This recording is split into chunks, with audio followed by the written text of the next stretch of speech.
नमस्कार, मैं रचना शर्मा चढ़ती कला टाइम टीवी देख रहे सभी दर्शकों का स्वागत करती हूं। आप देख रहे हैं हरियाणा के समाचार। समाचारों की शुरुआत से पहले एक नजर आज के मुख्य सुर्खियों पर।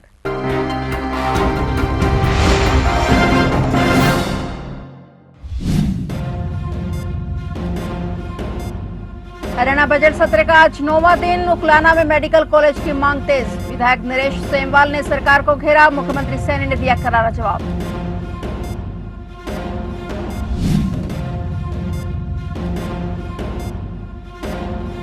हरियाणा में ठेकेदारों की मनमानी पर रोक। सीएम नायब सैनी का बड़ा फैसला। प्रोजेक्ट का बजट बढ़ा तो लगेगा नया टेंडर।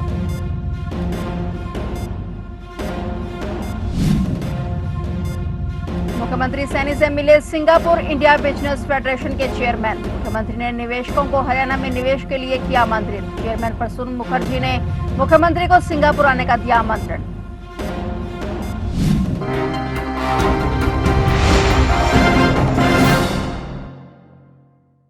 और अब समाचार विस्तार से। आज हरियाणा विधानसभा बजट सत्र 2026 की कार्रवाई का 9वां दिन है। सदन में सुबह 11 बजे कार्रवाई शुरू हुई। सत्ता पक्ष और विपक्ष के करीब 20 विधायक एक दूसरे से सवाल जवाब करते नजर आए। इस दौरान विपक्ष की तरफ से हंगामा भी हुआ। उकुलाना से कांग्रेस विधायक नरेश सेमवाल ने क्षेत्र के अस्पतालों की बदहाल स्थिति पर चिंता जताते हुए सरकार से यहां मेडिकल कॉलेज खोलने की मांग की। उन्होंने कहा कि उकुलाना और बरवाला दोनों जगह पर बस स्टैंड बनाए जाएं, जबकि अभी केवल बरवाला में बना है। साथ ही किसानों को फसल नुकसान का उचित मुआवजा देने की भी मांग उठाई गई। वहीं 9वें दिन की कार्रवाई में भाग लेते हुए विधानसभा बजट सत्र के दौरान पलवल और बल्लभगढ़ के बीच सरकारी ट्रॉमा सेंटर के प्रश्न पर मुख्यमंत्री नायब सिंह सैनी ने स्पष्ट किया कि जिस स्थान का उल्लेख स्थानीय विधायक द्वारा किया गया है वहां से मात्र 500 मीटर की दूरी पर 200 बेड का अस्पताल उपलब्ध है। इसके अतिरिक्त दूसरी तरफ केवल 2 किलोमीटर की दूरी पर 50 बेड का उपमंडल नागरिक अस्पताल भी संचालित है। पलवल में उक्त स्थान पर जाम की समस्या को ध्यान में रखते हुए फ्लाईओवर का निर्माण किया गया है, जिससे यातायात व्यवस्था सुगम हुई है और लोगों को आवाजाही में काफी सुविधा मिली है। एक 200 बेड का हॉस्पिटल है जो मात्र आधा किलोमीटर दूरी पे है।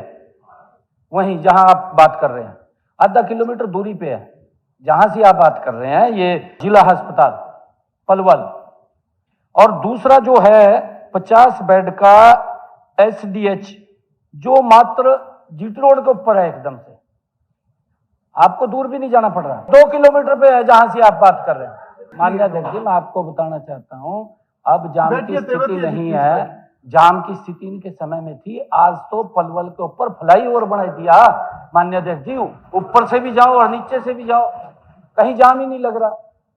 हरियाणा के मुख्यमंत्री नायब सिंह सैनी ने सरकारी खजाने पर बढ़ते बोझ और निर्माण कार्य में होने वाली लेटलटीफी को लेकर एक ऐतिहासिक निर्णय लिया है। अब राज्य में किसी भी सरकारी प्रोजेक्ट का बजट अधिकारी या ठेकेदार अपनी मर्जी से संशोधित नहीं कर सकेंगे। मुख्यमंत्री ने साफ किया कि यदि किसी प्रोजेक्ट के बीच में काम बढ़ाया जाता है तो उसके लिए अलग से नया टेंडर जारी करना होगा। विधानसभा सत्र के दौरान मुख्यमंत्री ने कहा कि वर्तमान में एक प्रवृत्ति बन गई है कि 10 करोड़ का प्रोजेक्ट शुरू होकर विस्तार के नाम पर 20 करोड़ तक पहुंचा दिया जाता है। इससे एनहांसमेंट और बजट घाटे जैसी समस्याएं पैदा होती हैं। और मुख्यमंत्री ने कहा कि बजट एस्टीमेट बढ़ाने का यह रिवाज अब हरियाणा में नहीं चलेगा। यदि परियोजना में विस्तार की आवश्यकता है तो पुराने ठेके में राशि जोड़ने की बजाय नए टेंडर प्रक्रिया अपनानी होगी। इस निर्णय के संबंध में सभी विभागों के उच्च अधिकारियों को दिशा निर्देश जारी कर दिए गए हैं। मुख्यमंत्री ने यह आक्षेप पुंडरी विधायक सतपाल जांबा द्वारा पाई में कबड्डी अकादमी के निर्माण में बजट की कमी का मुद्दा उठाने पर किया। इस नए नियम से सरकारी कामों में पारदर्शिता आएगी और भ्रष्टाचार पर लगाम लगेगी। मुख्यमंत्री नायब सिंह सैनी से संत कबीर कुटीर पर सिंगापुर इंडिया बिजनेस फेडरेशन के चेयरमैन प्रसून मुखर्जी ने भेंट की। इस दौरान मुख्यमंत्री नायब सिंह सैनी ने सिंगापुर इंडिया बिजनेस फेडरेशन एवं सिंगापुर के निवेशकों को हरियाणा में निवेश के लिए आमंत्रित किया। सीएम नायब सैनी ने कहा कि राज्य में निवेश के लिए आने वाले उद्यमियों को किसी प्रकार की परेशानी नहीं होने दी जाएगी। बैठक में गुरुग्राम में फेडरेशन का बिजनेस सेंटर स्थापित करने और सिंगापुर की कंपनियों के कार्यालय खोलने पर भी चर्चा हुई। मुख्यमंत्री ने कहा कि हरियाणा सरकार की ओर से निवेशकों को हर संभव सहयोग दिया जाएगा। इस अवसर पर चेयरमैन प्रसून मुखर्जी ने मुख्यमंत्री को सिंगापुर आने का आमंत्रण देते हुए निवेशकों के साथ सीधी बातचीत और निवेश के अवसरों पर चर्चा का आग्रह किया, ताकि निवेशकों के साथ सीधे संवाद कर निवेश की संभावनाओं पर चर्चा की जा सके। पंजाब एवं हरियाणा हाईकोर्ट ने वर्तमान और पूर्व सांसदों तथा विधायकों के खिलाफ लंबित आपराधिक मामलों की जांच और सुनवाई में हो रही देरी पर कड़ा रुख अपनाते हुए हरियाणा, पंजाब, चंडीगढ़ और केंद्र सरकार को 8 अप्रैल तक स्टेटस रिपोर्ट सौंपने का आदेश दिया है। सुनवाई के दौरान कोर्ट ने पाया कि पूर्व के आदेश के अनुसार करनाल और मेवात नू के जिला एवं सत्र न्यायाधीशों ने मांगी गई रिपोर्ट जमा करवा दी है और जिसे हाईकोर्ट में रिकॉर्ड पर ले लिया गया है और सुप्रीम कोर्ट के निर्देश पर हाई कोर्ट ने माननीयों पर लंबित मामलों के निपटारों में तेजी लाने के लिए संज्ञान लिया है। इससे पहले हुई सुनवाई में सरकार की ओर से पेश वकील ने बताया कि वर्तमान और पूर्व सांसदों के विधायकों के खिलाफ कुल 13 आपराधिक मामले लंबित हैं। हरियाणा सरकार के विभिन्न विभागों के खातों से करोड़ों रुपए की हेराफेरी के मामले में एसीबी ने अपना शिकंजा कस दिया है। ब्यूरो ने हरियाणा स्कूल शिक्षा परियोजना परिषद, प्रदूषण नियंत्रण बोर्ड, नगर निगम पंचकूला और पावर जनरेशन कॉर्पोरेशन समेत 9 अहम विभागों के रिकॉर्ड अपने कब्जे में ले लिए हैं। 3 और 4 मार्च को मिले इन दस्तावेजों के विश्लेषण के बाद अब एजेंसी मुख्य आरोपियों को आमने सामने बिठाकर पूछताछ करने की तैयारी में है। जांच में सामने आया कि अब तक की पूछताछ में आरोपियों ने न केवल गुमराह करने वाले जवाब दिए बल्कि जांच में बिल्कुल भी सहयोग नहीं दिया। अब ब्यूरो यह पता लगाने की कोशिश कर रहा है कि आखिर पैसे का इस्तेमाल कहां किया गया। जांच एजेंसी को शक है कि आरोपियों ने बैंक ट्रांजैक्शन कंफर्म करने के लिए किसी प्राइवेट कॉल सेंटर या फर्जी नंबरों का सहारा लिया है। संदिग्ध नंबरों के कॉल और ईमेल लॉग्स जुटाए जा रहे हैं। चौंकाने वाली बात यह है कि आरोपियों ने सबूत मिटाने के लिए डिजिटल डेटा डिलीट कर दिया था, जिसे अब फोरेंसिक एक्सपर्ट्स की मदद से रिकवर किया जा रहा है। हरियाणा में राज्यसभा चुनाव से पहले ही कांग्रेस में टूट पड़ गई है। कांग्रेस हाईकमान ने एससी चेहरे करमवीर सिंह बौद्ध को राज्यसभा के लिए प्रत्याशी बनाया है और इसे लेकर हरियाणा कांग्रेस में भी नाराजगी देखी जा रही है। कांग्रेस ओबीसी मोर्चे ने इसे लेकर अनदेखी का आरोप लगाते हुए नाराजगी जताई। ओबीसी कार्यकारी के प्रदेश अध्यक्ष तेलूराम जांगड़ा ने इसे मुद्दे पर अपने समर्थकों के साथ कांग्रेस पार्टी को छोड़ दिया है। उन्होंने अपना इस्तीफा प्रदेश अध्यक्ष और राष्ट्रीय अध्यक्ष को भेज दिया है।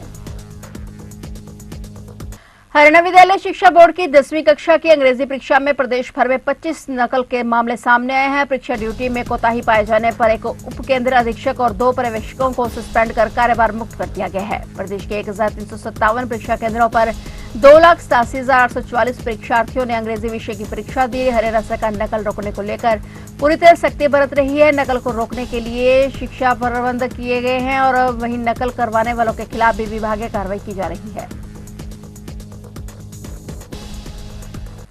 रोहतक जिले के चर्चित प्रॉपर्टी डीलर सत्यावान हत्याकांड में पुलिस को बड़ी सफलता मिली है। अपराध जांच शाखा द्वितीय की टीम ने इस हत्याकांड के मुख्य शूटर दीपक लाट को मुठभेड़ के बाद गिरफ्तार कर लिया है। पुलिस के अनुसार आरोपी के पास एक देसी पिस्तौल बरामद हुई है। मुठभेड़ के दौरान आरोपी दीपक के दोनों पैरों में गोली लगी, जिसके बाद उसे काबू कर लिया गया। घायल आरोपी को इलाज के लिए पीजीआईएमएस रोहतक में भर्ती कराया गया। इस मामले में अब तक मुख्य आरोपी प्रदीप डागर समेत कुल 7 आरोपियों की गिरफ्तारी हो चुकी है। पुलिस के मुताबिक उसके कब्जे से एक देसी पिस्तौल और वारदात में इस्तेमाल की गई मोटरसाइकिल बरामद की गई है। पुलिस ने बताया कि आरोपी का पहले से भी आपराधिक रिकॉर्ड रहा है और उसके खिलाफ हत्या, अवैध हथियार और मारपीट से जुड़े 4 मामले दर्ज है। पुलिस का कहना है कि मामले में शामिल अन्य लोगों की भी तलाश जारी है और जल्द ही पूरे हत्याकांड की साजिश का पर्दाफाश किया जाएगा।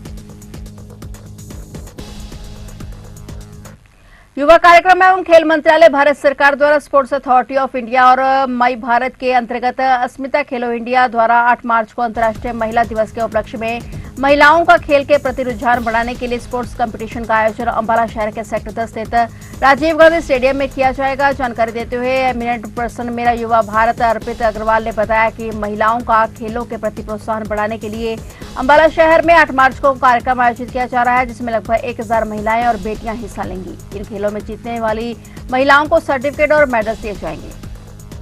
8 मार्च को हम सभी को ज्ञान है कि हर वर्ष 8 मार्च को हम अंतर्राष्ट्रीय महिला दिवस के रूप में बड़ी धूमधाम से मनाते हैं।